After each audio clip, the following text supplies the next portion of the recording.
Passé les gorges basses de la vallée de la Vésubie, vous pouvez découvrir le charmant village de Lantosque. L'église paroissiale Saint-Pons-Saint-Sulpice, construite sur un éperon rocheux, le domine depuis le XVIIe siècle.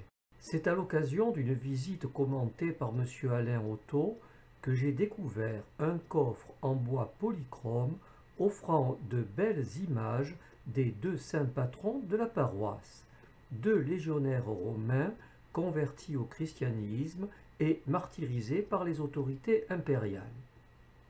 Saint-Pons est représenté à gauche et Saint-Sulpice à droite, dans des encadrements elliptiques, eux-mêmes entourés d'une frise monochrome aux motifs végétaux.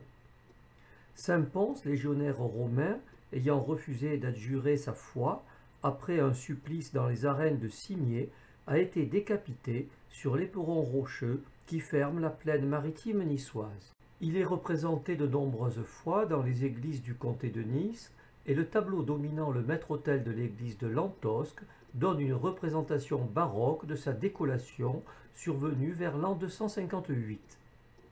Le Saint-Pons du coffre polychrome revêt le charme naïf de la Renaissance. Il est représenté debout, avec sa cape rouge, tenant une épée dans la main droite et la palme des martyrs dans la main gauche.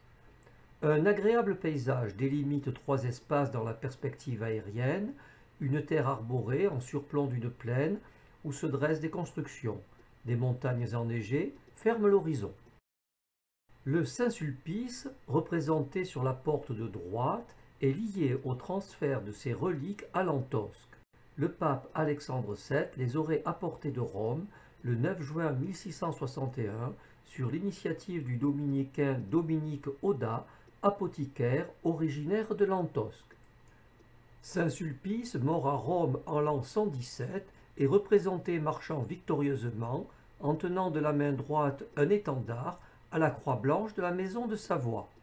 Un paysage de montagne et de mer est aperçu en second plan d'une colline offrant des nuances terre de Sienne.